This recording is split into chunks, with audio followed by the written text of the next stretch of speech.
Fastest show in sports. There is nothing more dramatic. There is nothing more sympathetic. There is nothing more enigmatic, if you will, than this time of year when people get a chance to either love or hate the Dallas Cowboys. And they make it so damn easy. We traded Micah Parsons to the Packers? Nah, this is fake. Wait, is this real? Bruh! That's really all we got. 2 first-round picks.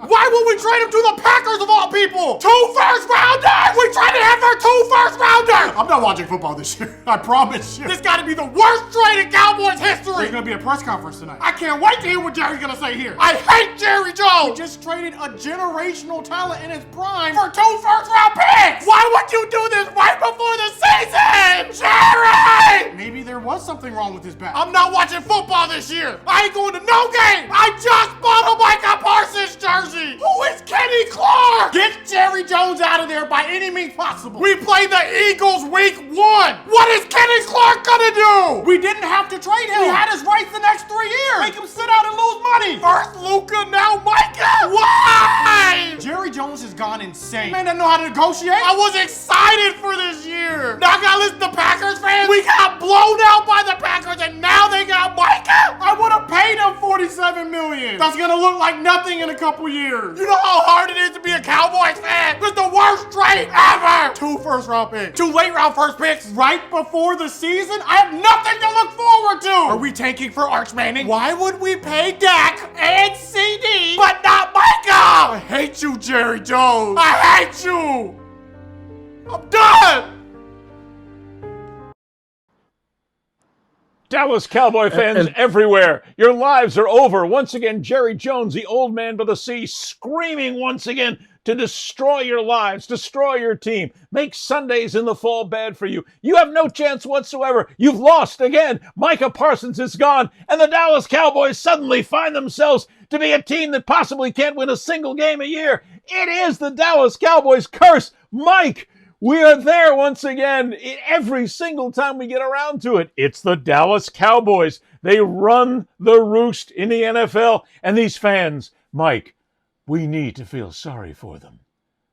They're our brothers and sisters. You know, our brothers and sisters, yes. And that was Dak's younger brother, too. They're just, okay. Speaking of rednecks, let's talk about Jerry Jones. All right, let's talk about the Jera, the Jera. Look, the guy's been in business for a while. This is the thing about a place like the Dallas Cowboys. You don't have to sell Super Bowls; you just sell hope, and that's what he's been selling forever. It's still if it's not the most valuable franchise in the world, it's very close. I think it still is. Every now and then when I look at it, I think it still bounces back and forth. There's a couple of franchises. Yeah, I mean, like the Yankees. But I think it's worth something like, I don't know, $8, $9, $10 billion. Jerry doesn't give a damn. Yeah, I mean, no, he doesn't care. That's the thing. It's sort of like, as long as he's running the show, as long as he's in charge. I don't want to say Jerry Jones is racist because that's just a cop out because he got into a disagreement with another black kid. Yeah. But did you ever see the story Sally Jenkins and David Marinus wrote about 3 years ago? No. And it was they had sort of talked about how Jerry never hired a black coach, and there was some there was some. It was part of a series about, blacked out or whatever. Like there's just not enough black coaches in the NFL. We all know that. You'll give people of color only so much of a leash to be a quarterback for your team, be a coordinator for your team. People in our world still don't want black players running teams. Yeah, Mike Tomlin is one of the few exceptions. We can't boil this down to black players. I mean, this thing with Micah Parsons is all about the fact that Jerry thought he and Micah's agent had a deal in the spring. Came back, the agent said, "Kiss my ass." According to Jerry, that's what he said. The agent denies it. Okay, right there. They went into negotiations, and Jerry didn't want to pay him. Jerry's got more money than God, but he doesn't want to pay Micah Parsons, so he jettisons him, send him to Green Bay. Let me stop you right now. Go ahead. According to Jerry Jones. Come on. According to Jerry. Anyway, this story, let me finish. This story by Sally Jenkins and David Marinas, two of the best reporters, not just in sports, but in journalism. They unearthed a picture of Jerry on the steps of the North Arkansas High School during the integration of that high school. There's an AP photo. Jerry's, there's all these ugly ringleaders, white guys just shouting in the front of these 6 black guys trying to integrate the high school. It's 1957. Jerry Jones is in the background. They found his photo. He's only 14. He says he only went there to He's only observe. 14. Okay, but I'm just saying, you that was the cradle of your upbringing. Do you know how long it takes to unwire your neurons in that way? Yeah, Jerry Jones is not running the plantation, Ed, but he still likes to be the master in charge. There's two different stories going on here. Jerry Jones is an exceptionally wealthy individual who owns one of the most valuable franchises in sports history.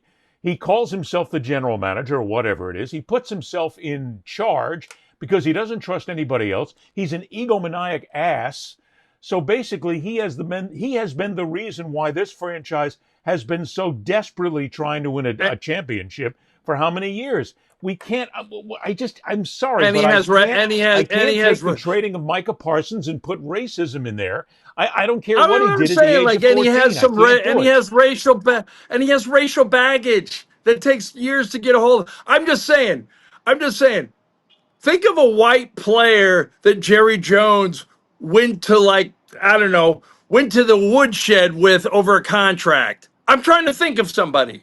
I'm really trying to think of somebody hard. That's part of the discussion, though. The reason why Jerry traded him is because they gave fat contracts to other players. There's a salary cap in the NFL. There's only so much money you can spend. He spent it on players like Dak Prescott. He gave Dak Prescott, a black man, a tremendous amount of money, and he has never quite been the quarterback that he's supposed to be for all that cash. Jerry's made terrible financial moves, personnel moves, and that's the reason why. Plus, he felt like he was being dissed, if you will, when he says, and again I say it, that the agent told him to kiss his ass. Whatever it is, this is part of negotiation. That was categorical. He's a terrible guy to negotiate here. And we can't say he's destroyed the franchise because the franchise is still worth more money than God. No, so I'll look at it from this angle. The agent, through different people, categorically denied they've said yes, he did. The agent wouldn't even speak like that. They wouldn't even speak like that. He would not say that. So I guess what I'm saying is there might have been some look. I'm sure it's over money. I'm just saying some of this stuff comes into play. He wanted to be the boss. He's already filthy rich. It doesn't matter to him. He wants to win another Super Bowl, but he's got to be the boss. He's got, it's sort of like that's just it, Mike. I mean, it's not about racism. If you can't be the boss, he's got that. If you can't relinquish control, idea that he's the king, the lord, the emperor, he can do whatever he wants. Yeah. And guess what? He can. He owns the team. If he wants to sell the players out tomorrow, he can do it. So what? It's the most profitable franchise in the world. Like you're right. You decide how you spend your money. You're still the richest franchise in the world. So I don't really want to hear this was about money. I just can't. All right. So Micah Parsons got a great deal. The Dallas Dallas sports fans in general are suffering still from the Luka Doncic deal, which is still the worst blockbuster trade in the history of the NBA. In my book, it'll come out 5 years later. If Luka does not win a title, if he doesn't even get the Lakers back to a finals in the next 5 years, then we can revisit it and say, I can't even. Nico, what's his name? The general manager who was an idiot when he was at Nike and he blew the Steph Curry deal. We can revisit that and say, you should still be employed somewhere. But the bottom line is it's a rough go for right now for these Dallas fans. And shoot, I'm just worried they're going to get rid of Cooper Flagg before he suits up. It's the thing, though, when it comes to Dallas in the National Football League, and I've said this before on the show, I love it when the Dallas Cowboys lose. I love it when the New York Jets lose. It's like there's a perfect Sunday. If the two of them hit the trifecta or the perfecta, and both of them lose, let me see. If you want to hit a trifecta on a Sunday in the NFL, Why do you hate the Jets? Why do you hate the Jets? It would have to be the Cowboys, and I can't even think of a third team that I despise quite as badly. I mean, it's just, but to have them continue to lose, we got to feel sorry for them. Mike, we got to do something. The psyche of the Dallas Cowboys fans is explosive at this point. They're gonna suck again this season, very likely. We're gonna make fun of them. They'll be made fun of, and Jerry Jones doesn't care. Well, I mean, this is well, the National Football League is Jerry Jones. They got an owner who's got more money than anybody.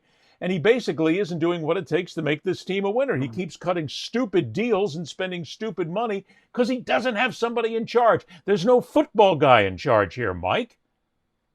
Jerry Jones is morphing into Dan Snyder now that Snyder's gone. It's sad, but true. Look, I don't care. Like, Jerry Jones is 82. He's got maybe another 5 years left. I mean, he doesn't look like he's in the best shape. All he does is spend his time getting Botox. He'll outlive everybody. Probably, yeah. He'll outlive you. He'll outlive me. He'll live to be 189. I don't. Micah Parsons is a very special player, but yes, I think it was he's Stan a generational Verrett. Player. Stan Verrett and Neil Everett are trying to get their show back together, Sands Sports Center. And they asked a question on the internet the other day, and they're tremendous guys, both of them. They asked a question like, what was a more damaging trade to the city of Dallas? And because the Cowboys are so big, I'm sure this will almost be even more value. This overshadows the Doncic trade. Absolutely. Yeah, but on a scale of effectiveness, I mean, Micah Parsons is one of 22 players on a 100-yard field. Luka Doncic is one of 10 players on a 94-foot court that has the ball almost all the time. This affects the winning and losing of the Dallas Cowboys less than it does the Dallas Mavericks. So let's get away from that. I think he can make a case for that. But he's a defensive player. But he's not a quarterback. Player on a defense that actually had a chance to be very good. He's 26 years of age. He's a generational player. You don't dump a guy like this for a couple of first-round draft picks that are probably going to be late-round picks, knowing the Packers and the way they win. It's just not. It's not a fair trade whatsoever. Look, I think you can replace. I know it's not a fair trade. I think you can replace a Luka Doncic better than you can replace on defense a Micah Parsons. You're wrong about that, but okay. You could say that. But Micah Parsons was not going to make or break the Dallas Cowboys. Let's put it that way. The guy who we'll disagree on that. I think it will. We'll disagree on that, but I'm not buying it. But good for the Packers. Good for the Packers. Yeah, we got to stop looking at it. If you're a Packers fan right now, you're going, hey, we conned this guy perfectly. Yeah. We gave up a couple of picks. The Packers don't usually give up picks, but they gave up picks this time because you have a chance at, as I said, a generational player. And we'll have to. But the thing about it is, this throws the NFL completely out of whack, at least in the NFC right now, to begin the season. Week before the regular season begins, and you do this. I mean, I got people in Dallas right now that I've talked to. They said they're already putting themselves in for a 6-11 season, and that's not beyond the realm of possibility. Well, I think the odds. The bookmakers had the Packers at what was it, 20-1 to win the Super Bowl, and now they're at 14-1, and the Cowboys went from 50-1 to win the Super Bowl to 60-1. So. However you look at that, the trade tilted in the Packers' favor economically right away. Look, I don't root for the Cow. I only rooted for the Cowboys when Snyder was the owner of Washington. I knew that it made him miserable when they won. Just to get Snyder to lose, and I didn't like and I was against the team's name until it changed. And so now, but they got Jaden Daniels. They got a little hope. And if they don't, if the ICE agents don't arrest some of the players on the streets of DC this year, we could, Washington can have a year. That's all, folks.